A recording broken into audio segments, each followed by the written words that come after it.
All right. Hi, everybody. Tonight we are going to talk about moving from the outline into the draft.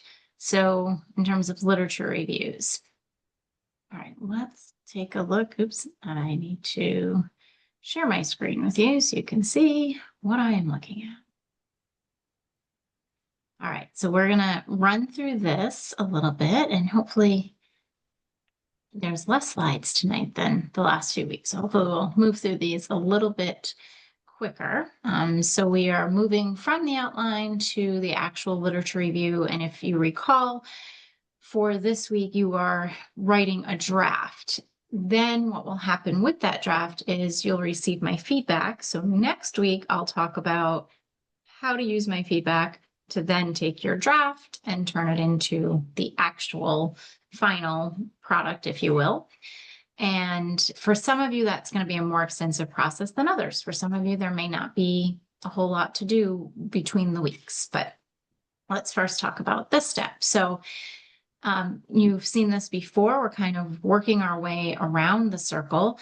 The identification of the problem or question has been done for you in this class. The next time you do this on your own in 2 weeks, I believe, or you'll do it for a few weeks, but I think it starts in 2 weeks.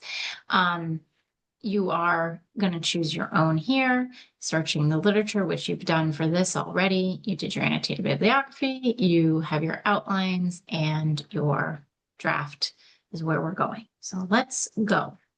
All right. So section headings. This is one of those things that is actually, it is an APA area, right? Something that they do have guidelines and rules and standards for. It is also in the dissertation handbook. So I know it's our program and dissertation handbook. So it's not just for dissertation writing, but it is, predominantly used for that. However, never too soon to have it as a resource for yourself with your APA manual. In the 7th edition, if you're not as familiar with the 7th yet, this is something that changed. I've said before, I believe the 7th is more user-friendly, and this is one of those things that I really appreciate. Previously, we really only had Times New Roman as an option, and now we have these other fonts. The only thing you have to be careful for with these fonts, and you can't really tell on the slide here, but if you were using Times New Roman, that would be a 12 size font. Calibri, Arial, and Georgia is an 11 size font, and then Lucida Sans or Unicode, that's a 10-point font. So just keep that in mind. Pick a font, get it to the right size, and then you're pretty much good. In your dissertation, you'll have a little bit of variation in sizing for chapter titles, but that's it. Everything else pretty much sticks to this. All right. These are the section headings and what they look like. You are not having to do chapter titles, so that if you're looking in the handbook, we also have like the chapter title piece in there. But for this type of work, you have your RQ or your title, and that can just be in title case, which means that each first letter of the word of each word would be capitalized, and in major words, things like that don't typically get capitalized. Then your title almost doesn't count as a heading, right? So you have your title, and then your first heading should be a level 1. Every heading after that is dependent on that first heading. So they're all going to cascade from your first heading. So let's say this heading is about, HR functions. Let's just call this one HR functions. Excellent. So now we're going to write a little blurb, just kind of an intro to this bigger section, the heading 1.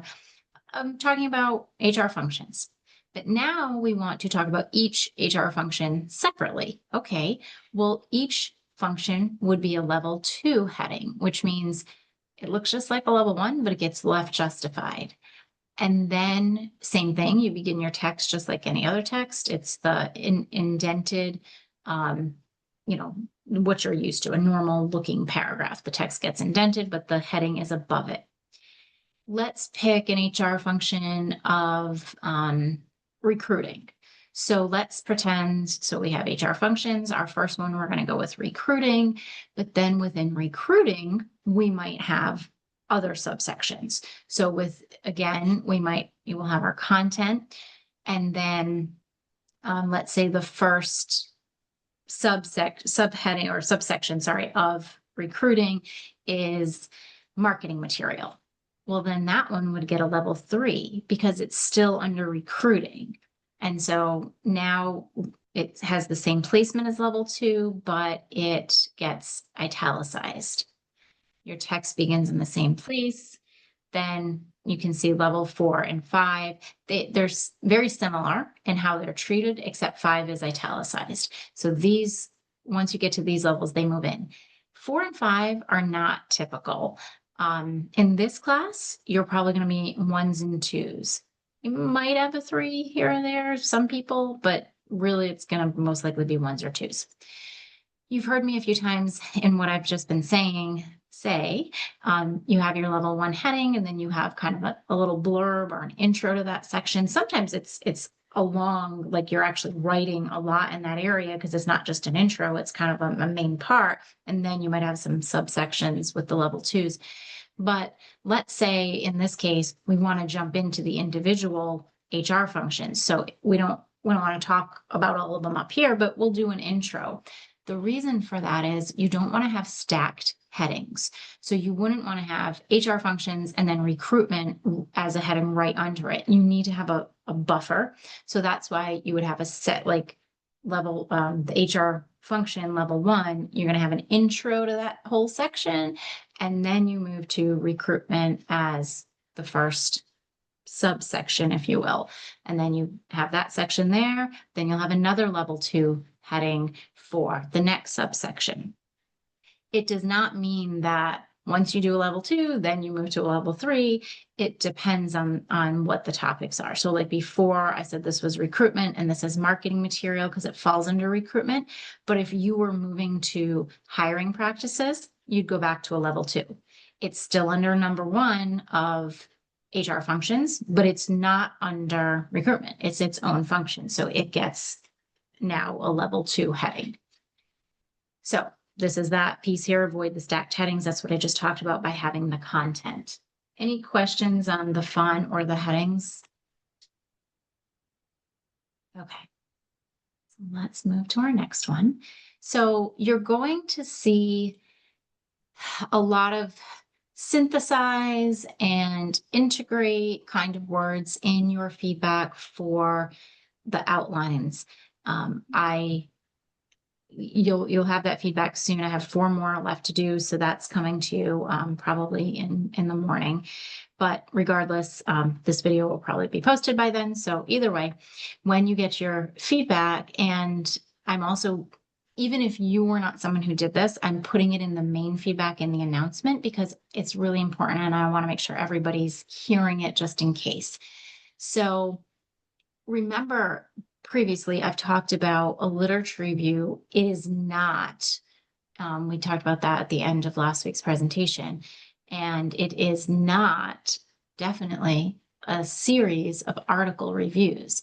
So when you moved from the annotated bibliography to the outline, I told you to not title your sections by the article, right? But you were looking for those common themes among multiple articles to come up with your sections. And maybe you have 3 main sections or 4 or 2 or whatever. Make sure you're meeting the requirements of the assignment, but however many you have, some people will have more than others, that's fine. But if within that section, you have all of article, 1 article, all the information from that article, all the points that are relevant to the section, and then 3 points from another article that was relevant to this section, all you're doing is now creating a series of mini article reviews within each section. So we always want to avoid basically stacking our articles, right? Going from one article to the next. I did not take points off in the outline, because I did tell you you could just kind of dump your points in there. Some people did start the integration, some people started the paraphrasing, some people started actually writing sections. Other people just clearly dumped the points from the annotated bibliography in there. Totally fine. So no points were taken off, but I did make the comments because it is going to be extremely important that when you move from the outline into making that a draft, that you integrate those points, that it's not everything from this article, then everything from this article. They should all be intertwined, integrated, synthesized. So the whole work should be cohesive and flow and read pretty cohesively. But within each section, you're synthesizing the points of the multiple articles. It is not the case that you have to go article A, article B, article C, article A, article B, article C. Like, you don't have to drive yourself crazy like that. However, you should have that good integration. Is it okay if you have article A cited for this statement and then article A cited as the next for the the next source that's cited? That's okay, but you want to try to integrate as much as possible, because remember, the sections and the subsections are about bringing multiple points from these articles together. So if you're making a point that you saw in two articles, then you can talk through the point with different statements, kind of presenting the point, and cite your two different articles. It is also okay to cite one statement with two articles or multiple articles if it is showing up, that same point is exactly the same across the articles. So I really want to make sure that this is a skill that even if you don't perfect in this class, you are at least practicing, because this is something that's difficult for doctoral students to get used to, and it is extremely important to hone this skill throughout the program. I put these sites in here. They have some pretty good information on synthesizing and how do I get back to my, here we go. So the University of Oregon has that page on synthesizing. They also have other pages and information there. And then this one, the University of Westminster, they have this video. They have some different resources and tools for you on synthesizing. So I think these are very helpful if you're someone who's having trouble with that. Any questions here before I move on?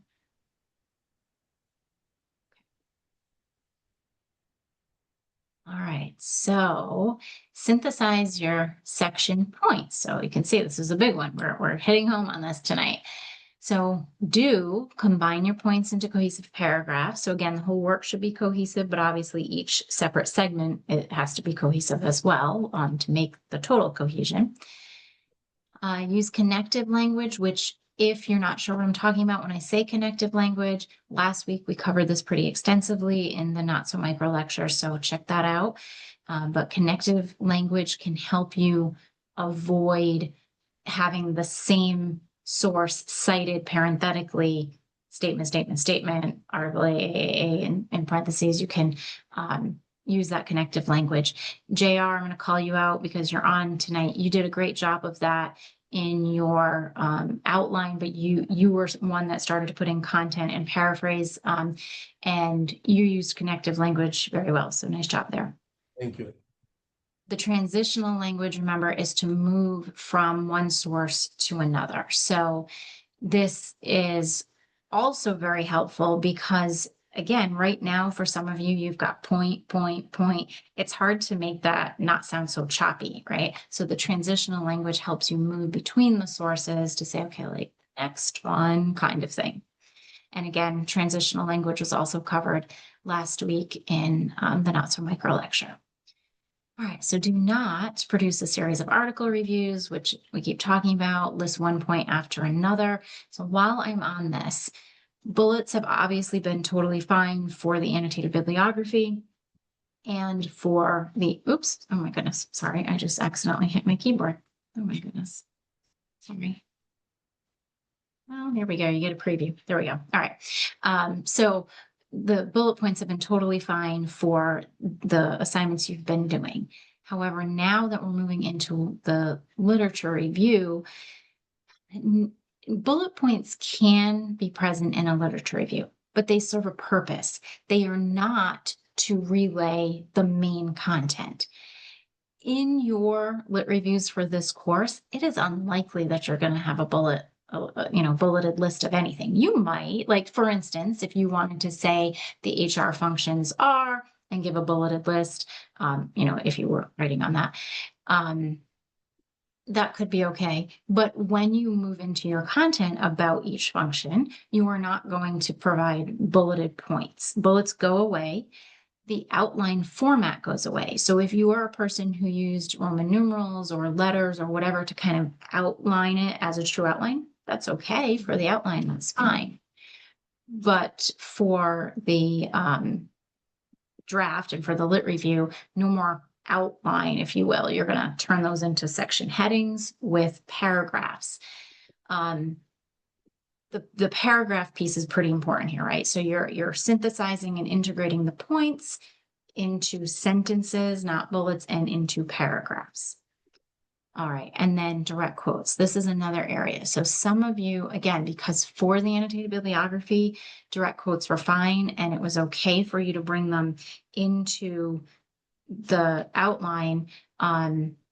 If you have a lot of direct quotes, you want to try to minimize this. So the max for the lit review that you're going to be writing in week 3 is 6 pages. Honestly, I mean, I would say like 2 direct quotes max, maybe, if you need to put them in those 6 pages. Is that extreme? Could you have 3? Yeah, maybe, but I'm trying to coach you to get away from direct quotes. Unless it is something that would get like diluted or destroyed by paraphrasing it, then you can use direct quotes. Or if it's something that's very significant or this author is a seminal author and you really want to quote them, fine. But typically you want to try to paraphrase all of that information. If and when you do use a direct quote, remember APA 40 plus words needs to get pulled into a block quotation format. If it's 39 or less, it stays right in the content. But again, for this assignment, I would say no more than 1 or 2 direct quotes. All right, moving on here. All right, this is another big point. So your words, their thoughts. I cannot emphasize this enough. So paraphrase, paraphrase, paraphrase. So I'm not going to read my little paragraph here to you. You can read that on your own. But what I mean by this is, again, think of yourself as the person relaying the information that all these other authors have published. So you don't want to word for word copy and paste what they said, right? So you have to paraphrase. So people typically know, okay, it's a direct quote, I have to cite that. But sometimes it gets a little gray when you're paraphrasing. Unless it was your original idea, that means you're paraphrasing from someone else, which means you need to give the credit, which means you need to include an in-text citation and a reference list citation. So your words, their thoughts. The other piece of this is lit reviews can be done differently, but typically for academic work, we're not looking for your thoughts. A literature review is not the time for you to tell me what you know about this topic. This is time for you to tell me what other people said. So I don't want your words and your thoughts. I want your words about their thoughts. And I don't want their words because otherwise that's copying their words, right? So your words, their thoughts. As if this was a dissertation, there's room in other chapters for your thoughts and your interpretations. But chapter 2, which is your lit review, is really for you to tell us what other people said. Again, can this vary depending on the school, the journal, the whatever? Yes, but typically we want you to be the relayer of information. This is why it's so important to have that connective and transitional language, because you're not filling it with your thoughts on something. Even if it's something you know and you could quote to me off the top of your head because you're an expert in this field because it's what you do for a living or whatever, that's fine. But in a lit review, you're not the expert yet. So you need to bring in the other experts and the other researchers to tell us what they said. Once you have these letters behind your name, you become the expert, and then you can be in this all you want. But for typically when you're doing a true literature review, it's again, it's not to show the world what you know about it, it's to show the world what other people have published about it. Okay, APA style in-text citations. Last week, we really focused on the reference list citations, but we did talk about in-text a little bit. So I've just copied this. I copied my own slides from last week because I wanted to be sure, just as a reminder, now that you're moving into the narrative parts where you're writing the content, in-text citations are going to be extremely important. Up until now, in the annotated bibs and in the outlines, some of you have used them and that's great, but they haven't been totally critical yet. So make sure that you're reviewing this information to know how to properly put your in-text citations in. And same thing if it's a direct quote, making sure the right information is included there. Keep in mind, if the quote is on one page, it's a single P and a period. If it's on multiple pages or crosses multiple pages, it's a double P and a period, no PG. So just keep that in mind. All right, and again, I've pulled this in here. I'm not going to recover it, but I've pulled it in again from last week, just as that reminder. If you already watched it, but you just needed that helpful reminder, this is here to talk about the connective language. And same thing with transitional. Okay, so I'm going to stop sharing. Does anybody who's on right now have any questions?